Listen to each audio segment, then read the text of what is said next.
Hay un fenómeno que está ocurriendo frente a nuestros ojos, pero que pocos consiguen nombrar. Es sutil, discreto, sin manifestaciones ruidosas o protestas visibles. Personas que antes participaban activamente en la vida social, laboral y comunitaria comienzan a retirarse. Lo hacen en silencio, apagan sus redes sociales, se alejan de reuniones, pierden el interés por las conversaciones comunes. Y cuando uno les pregunta, responden con un suspiro. No hay enojo, no hay orgullo, no hay dramatismo, solo una sensación de que algo ya no encaja. Carl Gustav Jung anticipó este movimiento de forma casi profética. Él sabía que, tarde o temprano, los individuos que pasaran por un proceso genuino de individuación, es decir, de encuentro con su verdadera esencia, sentirían la necesidad de retirarse del mundo tal como lo conocían.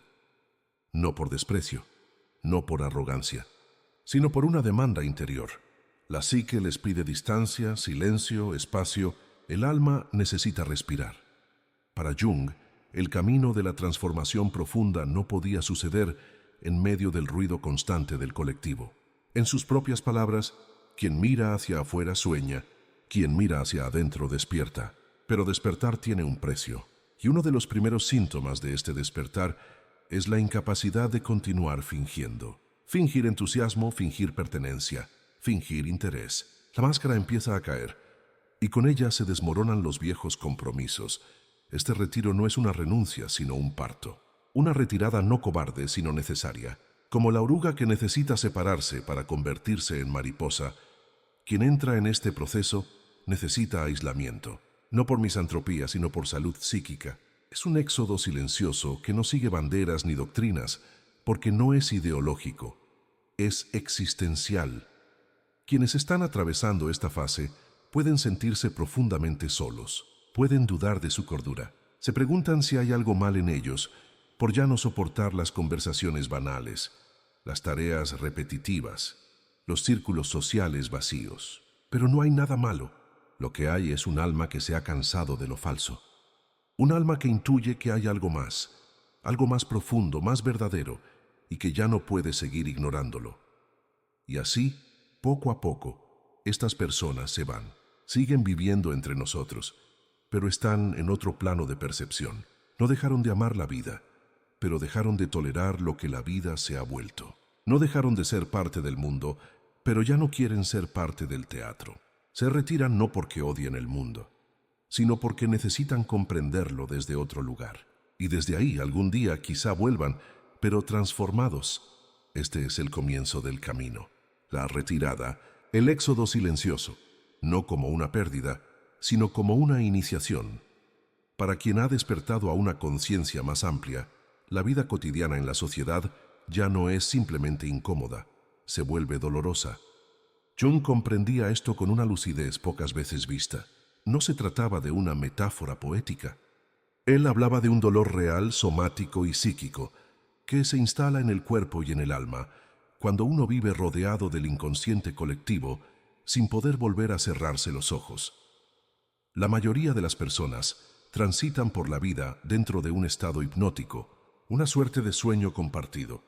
Las normas sociales, los rituales de consumo, las conversaciones superficiales y los dramas mediáticos son parte de esa hipnosis. Mientras se participa de ella, se siente una aparente pertenencia. Pero cuando el individuo despierta, descubre que esas estructuras no son neutras. Son densas, están cargadas de emociones reprimidas, de proyecciones, de pulsiones que la colectividad no reconoce en sí misma y que se vuelven tóxicas para quien las ve con claridad. Este es uno de los hallazgos más inquietantes de Jung. La conciencia no es un regalo sin costo. Cada grado de lucidez adquirido abre la percepción a aspectos de la realidad que antes estaban velados, y entre ellos está el sufrimiento. Sufrimiento del mundo, sufrimiento de la humanidad, sufrimiento propio. La empatía se amplifica, el ruido se vuelve estridente, las máscaras de los demás se vuelven transparentes. Y esa sobrecarga puede convertirse en un peso insoportable. En su práctica clínica, Jung observó cómo pacientes en procesos de individuación intensa desarrollaban síntomas físicos: insomnio, ansiedad, dolores musculares, fatiga crónica, no eran enfermedades en el sentido tradicional. Eran señales de una psique saturada por estímulos y vibraciones del inconsciente colectivo. La persona despierta siente literalmente en su cuerpo la tensión de vivir en un entorno que niega la sombra, que niega su propia violencia, que proyecta todo en el otro. Esta diferencia entre el simple malestar y el dolor auténtico es crucial. El malestar metafórico es ese fastidio ocasional que todos sentimos en reuniones vacías o conversaciones triviales. El dolor real es mucho más profundo. Es sentir que la propia energía vital se drena, que cada interacción es un esfuerzo titánico, que el corazón late rápido ante la falsedad. Es una sensación de desarraigo que no se puede ignorar, porque no es una idea. Es una experiencia física y emocional. Quien atraviesa esta etapa suele confundirse. Se pregunta si se ha vuelto débil, demasiado sensible o incluso enfermo. Pero no es debilidad. Es la sensibilidad natural del alma humana cuando deja de estar anestesiada. Jung lo describía como el precio de mirar hacia adentro. Y advertía, en esta fase la retirada no es un capricho, es una necesidad para proteger la psique, para no colapsar ante un mundo que aún no comparte esa conciencia. Por eso, cada vez más personas despiertas eligen apartarse. Se mudan al campo, reducen sus círculos, se desconectan de los medios, dejan trabajos en los que ya no pueden respirar. Y no lo hacen para escapar de la vida, sino para poder sostenerla de manera más íntegra. Se alejan para recuperar la fuerza interior que se pierde en la constante fricción con un inconsciente colectivo que todavía se resiste a ver su propia sombra. Este dolor, aunque devastador, es también una señal. Indica que la conciencia se ha expandido y que el viejo mundo ya no puede ser habitado de la misma manera. Es la primera confirmación de que el proceso es real, no un juego intelectual, y es, paradójicamente, la puerta hacia una vida más auténtica y plena, aunque antes haya que atravesar la soledad y el silencio. Hay una paradoja que atraviesa todo el pensamiento de Jung. La conciencia es, al mismo tiempo, una bendición y una maldición. Bendición, porque nos permite vivir con autenticidad, descubrir el verdadero self y liberarnos de la tiranía de las máscaras colectivas. Maldición, porque esa lucidez nos separa inevitablemente de los demás, arrojándonos a una especie de soledad psicológica que pocos pueden soportar. Quien despierta se da cuenta de pronto de que vive en dos mundos. Por un lado, sigue existiendo en el mundo físico rodeado de personas, conversaciones y rutinas. Por otro, su interior se ha expandido a una dimensión de significados que ya no puede ser compartida con facilidad. Las palabras comunes se vuelven insuficientes. Las risas sociales suenan huecas, y ese desfase crea un dolor muy particular. Estar acompañado y, sin embargo, sentirse radicalmente solo. Jung conocía bien este estado. No solo lo observó en sus pacientes, sino que él mismo lo vivió durante su célebre confrontación con el inconsciente en los años posteriores a su ruptura con Freud. Jung atravesó visiones, sueños y diálogos internos que lo transformaron para siempre. Mientras cumplía sus obligaciones familiares y profesionales, por dentro habitaba un mundo simbólico tan vasto y profundo que le resultaba imposible traducirlo en el lenguaje cotidiano. En sus diarios, confesaba esa sensación de estar viviendo entre dos realidades. Para muchos pacientes, esta es la fase más angustiante del proceso de individuación. Han visto demasiado para volver a encajar en las viejas estructuras, pero todavía no han construido el puente para relacionarse con el mundo desde su nuevo estado de ser. Es como si hablaran otro idioma en medio de su propia familia. Se sienten extraterrestres en reuniones sociales, en trabajos que antes amaban, incluso en sus relaciones más íntimas. Esa es la maldición de la conciencia, un estado de lucidez que no puede compartirse plenamente. Quien ve, ve solo. Quien despierta, despierta en soledad. Y no se trata de elitismo ni de creerse superior. Al contrario, muchas veces se acompaña de humildad y compasión. Pero esa compasión no disuelve la distancia. La distancia es real, porque la percepción ha cambiado. Jung aconsejaba a sus pacientes que no intentaran ver esa palabra tan simple y tan abrumadora. Cuando Jung hablaba de ver la sombra, no se refería a un acto intelectual o a un ejercicio de autoconocimiento superficial. Ver es algo que duele, que transforma, que a veces enferma, porque ver la sombra no significa simplemente identificar errores personales. Significa, sobre todo, confrontar la oscuridad que habita en la colectividad, en la humanidad entera y también en uno mismo. La sombra colectiva es el conjunto de todos aquellos contenidos psíquicos que una sociedad, una cultura, una época decide negar, reprimir y proyectar. Odios, miedos, impulsos destructivos, traumas no asumidos. Cuando esos contenidos no son reconocidos ni integrados, no desaparecen. Se vuelven energía inconsciente que busca expresión. Y muchas veces, esa expresión se manifiesta como guerra, fanatismo, polarización, violencia simbólica o literal.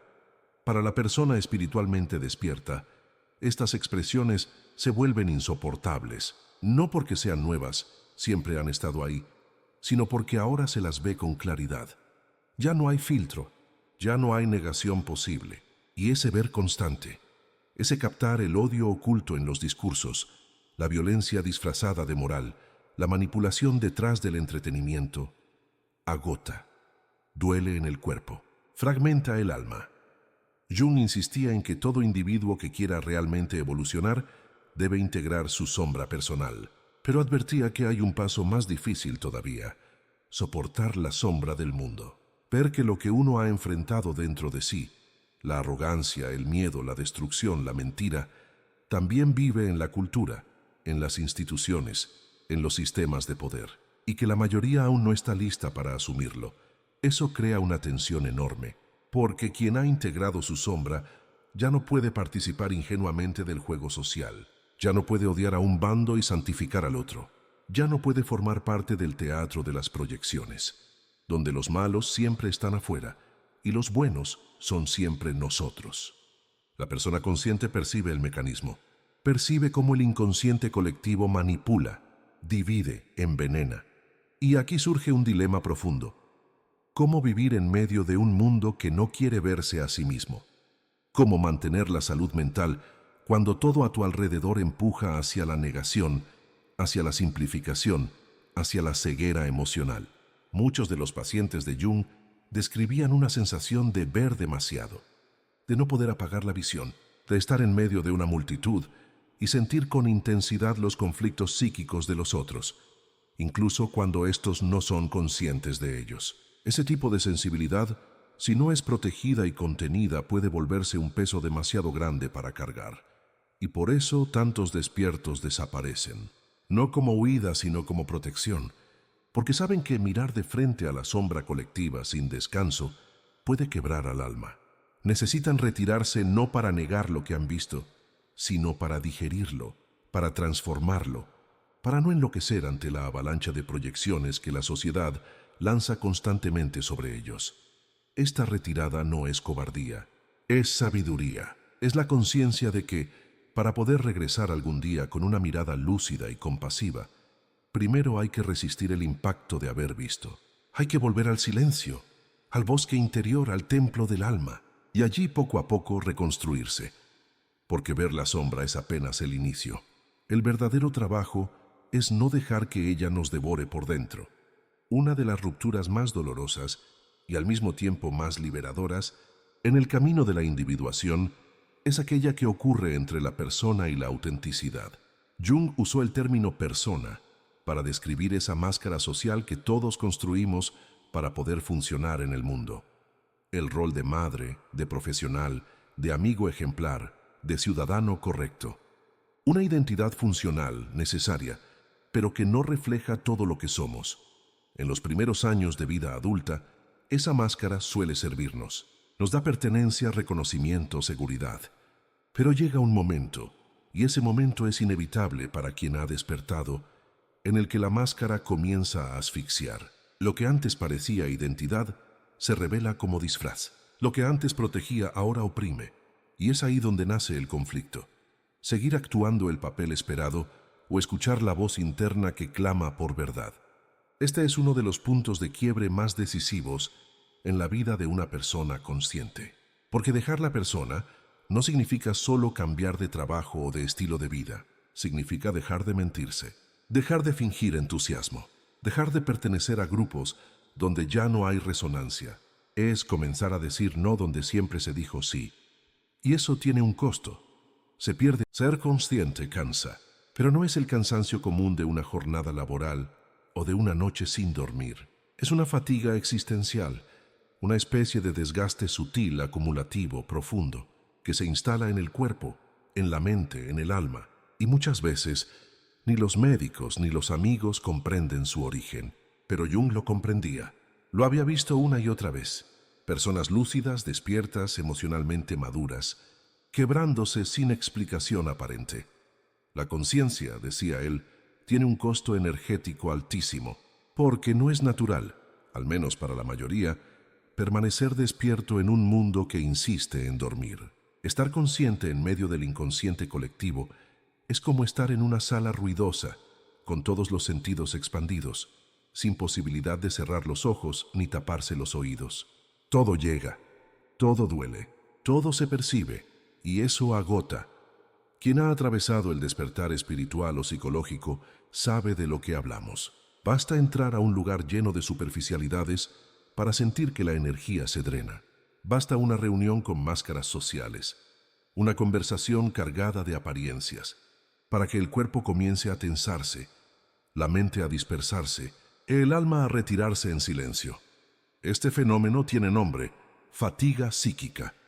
No es depresión, no es flojera, es el resultado de sostener la conciencia en espacios que operan desde la sombra, desde la negación, desde la fragmentación. Es como nadar contracorriente cada día, como estar en un idioma que ya no se habla, como habitar un ritmo que ya no se soporta.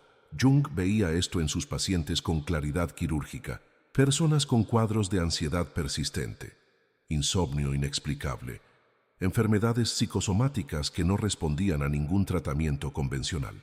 En muchos casos, la causa no era médica, ni siquiera emocional en el sentido tradicional, era espiritual. Era un alma que ya no podía seguir funcionando en un ambiente incoherente con su nueva verdad. Y entonces aparecía la única cura real: el retiro. No siempre era drástico. A veces bastaba con alejarse un tiempo. Otras, con cambiar la forma de relacionarse, crear espacios de silencio, reducir el consumo de estímulos. Pero en algunos casos, la psique exigía una retirada profunda. Dejar el trabajo, mudarse, romper vínculos tóxicos, reconstruir la vida desde cero. No por capricho, sino porque el costo de permanecer era mayor que el miedo a cambiar. Hay algo que quienes nunca han pasado por este proceso no entienden. Ser consciente en un mundo inconsciente enferma. Literalmente, el cuerpo comienza a gritar lo que la mente ha silenciado durante años. La tensión muscular se convierte en dolor crónico. El insomnio se vuelve una protesta del alma. El sistema nervioso colapsa porque ya no puede fingir que todo está bien. Y así, silenciosamente, muchos desaparecen. Personas brillantes, sensibles, lúcidas, que un día deciden parar, apagar el teléfono, dejar de producir, salirse del circuito. Algunos los juzgan como débiles, otros como egoístas, pero ninguno comprende que están salvando su vida. Jung sabía que el proceso de individuación requiere energía, mucha. Por eso, proteger esa energía se vuelve sagrado. No es pereza, es sabiduría, no es aislamiento, es supervivencia, porque una conciencia agotada no puede florecer. Necesita tierra fértil, necesita descanso, necesita oxígeno. E a veces, ou melhor dicho, muitas vezes, esse oxígeno só se encontra na solidão, no silêncio, na pausa, fora do barulho do mundo. Hay un momento en el camino interior en el que el alma ya no quiere respuestas. No busca explicaciones, títulos, ni siquiera salvación. Lo único que necesita es silencio, una pausa larga, densa, fecunda, un lugar sin máscaras ni deberes, donde la psique pueda finalmente escucharse. A ese momento, Jung lo reconocía como la activación de un viejo patrón universal, el arquetipo del ermitaño. El ermitaño no es un misántropo ni un fugitivo. Es un símbolo profundo, presente en todas las culturas y religiones, que representa al ser humano cuando se retira no por huir del mundo, sino para integrarse a sí mismo. Su retiro es sagrado, Es un tiempo de recogimiento, de digestión espiritual, de transmutación silenciosa. Y quien entra en esa etapa no lo hace por elección racional, sino por una fuerza interior que ya no permite seguir viviendo de forma superficial. Jung entendía que la individuación, ese proceso de tornarse uno mismo, no puede darse en medio del ruido constante de la sociedad. Hay fases en las que simplemente no se puede estar disponible para el mundo. No porque uno no lo ame, sino porque ese amor ya no puede expresarse desde la fragmentación. Así como la semilla necesita oscuridad para germinar, el alma necesita soledad para transformarse. No es aislamiento patológico, es una soledad habitada, fértil, viva. El ermitaño se retira a su cueva no para desaparecer, sino para reunirse consigo mismo, con su voz más profunda, con su verdad aún no revelada. Muchos de los pacientes que Jung acompañó pasaban por esa fase. Dejaban sus empleos, se mudaban al campo, reducían al mínimo sus vínculos sociales. Desde fuera parecía crisis, pero desde dentro era un renacer, una gestación psíquica que no podía compartirse ni acelerarse. El ermitaño no le debe explicaciones al mundo. Su trabajo es invisible pero real. Se está cocinando algo que aún no tiene forma, pero que exige todo su tiempo y atención. Y sin embargo, no es fácil sostener este arquetipo, porque el mundo moderno no entiende el silencio, no entiende la pausa. Cree que quien se retira está enfermo, deprimido, perdido. Pero a veces, y Jung lo sabía, perderse es la única forma de encontrarse. No se puede descubrir el propio centro, sin antes abandonar las referencias externas. El ermitaño no busca respuestas fuera. Su lámpara, como en las cartas del tarot, alumbra un camino íntimo, individual, imposible de imitar. Es una luz suave, suficiente apenas para ver el próximo paso. Nada más, porque el verdadero conocimiento no viene de los mapas ajenos, sino del andar lento, profundo, propio. Y lo más hermoso, ese retiro no es final. El ermitaño no se queda para siempre en su cueva. No fue hecho para habitar la soledad eternamente, pero solo después de ese descenso puede volver al mundo sin traicionarse. Solo después de habitarse completamente puede habitar la vida con autenticidad. Por eso, cuando ves a alguien desaparecer, una amiga que se aísla, un maestro que deja de hablar, una persona querida que se retira, no te apresures a juzgar. Tal vez no esté cayendo, sino ascendiendo desde dentro. Tal vez no esté huyendo, sino respondiendo al llamado sagrado del ermitaño, el llamado de quien necesita perder el mundo para ganarse a sí mismo. No todo lo que desaparece muere. A veces, lo que desaparece se está gestando. En nuestra cultura, la ausencia es malentendida. Se asocia con pérdida, con enfermedad, con fracaso. Pero en el lenguaje del alma, el que Jung ayudó a rescatar, la desaparición tiene otro significado: incubación, una pausa que no es vacío, sino alquimia, una oscuridad que no es muerte, sino matriz. Quien se retira tras un despertar espiritual no lo hace para cortar con la vida, sino para preparar su regreso a ella desde otro lugar. Es como el artista que deja de pintar por años, el escritor que se calla, el pensador que se aleja del debate público. Desde fuera parece que se extinguieron, pero dentro algo arde, algo se cocina lentamente, porque las transformaciones verdaderas no ocurren bajo reflectores, ocurren en lo secreto, en lo íntimo. En el silencio, Jung acompañó numerosos casos así, personas que, tras entrar en un proceso de individuación profundo, pasaban por largos periodos de retraimiento. No era depresión, no era renuncia, era un retiro orgánico, instintivo, guiado por una inteligencia más antigua que el ego. Jung lo comparaba con los ritos de pasaje de las antiguas culturas, fases de separación, de prueba, de muerte simbólica, seguidas de un renacimiento más sabio, más libre, más humano. La desaparición es en verdad un embarazo del alma, uno en el que no se sabe exactamente qué nacerá ni cuándo, pero se siente que algo se está formando, y ese algo exige cuidado, exige espacio, exige no ser interrumpido. No se puede acelerar el crecimiento de una semilla gritando, no se puede forzar la claridad interior bajo presión social. Grandes filósofos, artistas y sabios atravesaron estas fases de silencio. Nietzsche, tras años de producción intelectual intensa, cayó en un largo retiro antes de su colapso final. Thoreau se retiró al bosque durante 2 años. Emily Dickinson vivió en reclusión voluntaria, escribiendo poemas que no verían la luz hasta después de su muerte. Todos ellos, a su manera, respondieron al llamado de la gestación interna. Todos supieron que el alma tiene su propio ritmo y que hay momentos en los que desaparecer es un acto de preservación y fidelidad. Pero no hace falta ser un genio para que esto tenga sentido. Personas comunes, anónimas, sienten este mismo llamado. Una mujer que deja de socializar porque está tejiendo otra forma de ser. Un hombre que se aparta de los negocios para entender su verdadera vocación. Una madre que, tras años dedicada a los otros, decide escucharse. Todos ellos están gestando, no se han ido. Están volviendo a sí mismos, y cuando el fruto está maduro, regresan, pero no al lugar de antes.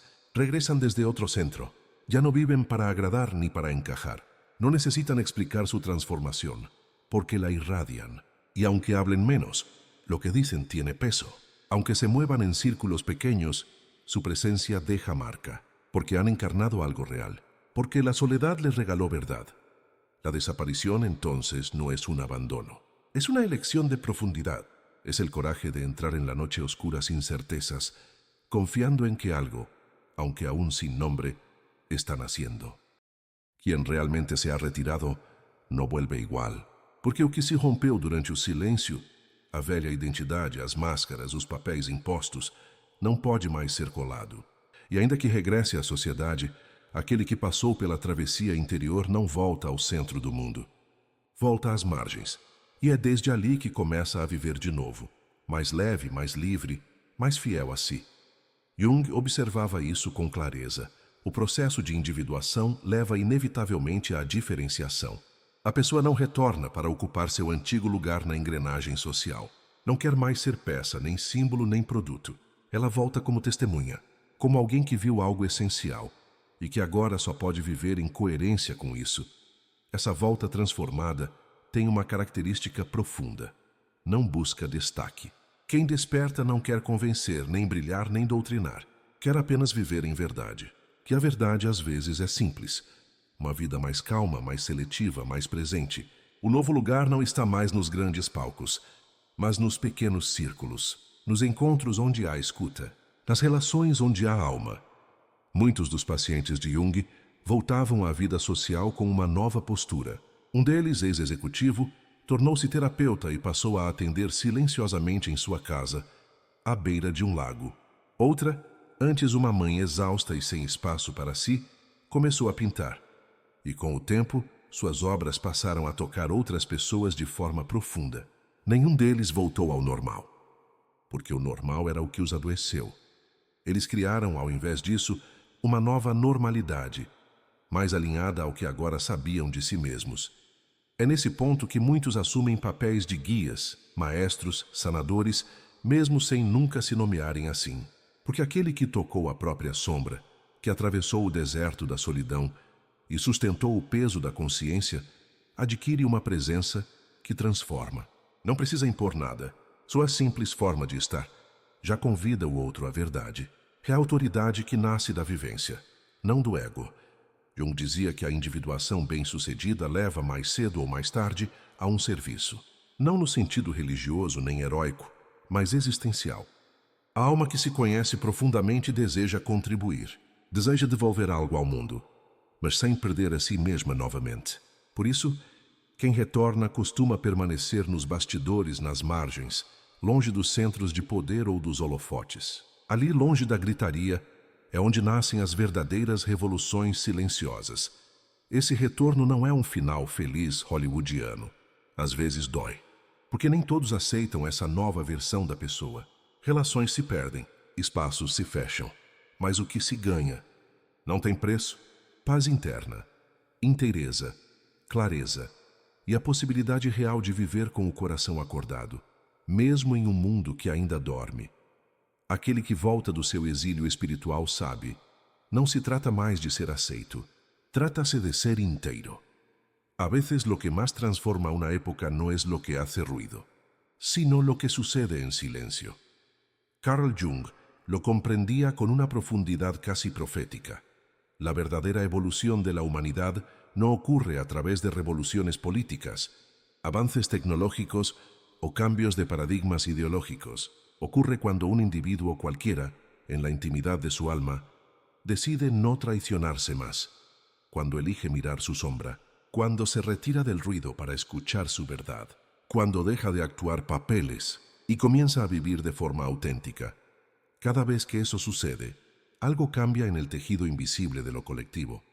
La desaparición de los despiertos, que tantos ven como pérdida, como renuncia o debilidad, es en realidad parte de una evolución silenciosa, una transformación subterránea que no busca aplausos, pero que prepara el terreno para una humanidad más consciente. Esos que se alejan, que se aíslan, que ya no soportan el teatro social, están, sin saberlo, abriendo un nuevo espacio dentro del alma colectiva, porque al retirarse, nos recuerdan que se puede vivir de otro modo, que hay una vida más allá de la productividad, del consumo, del ruido, del ego.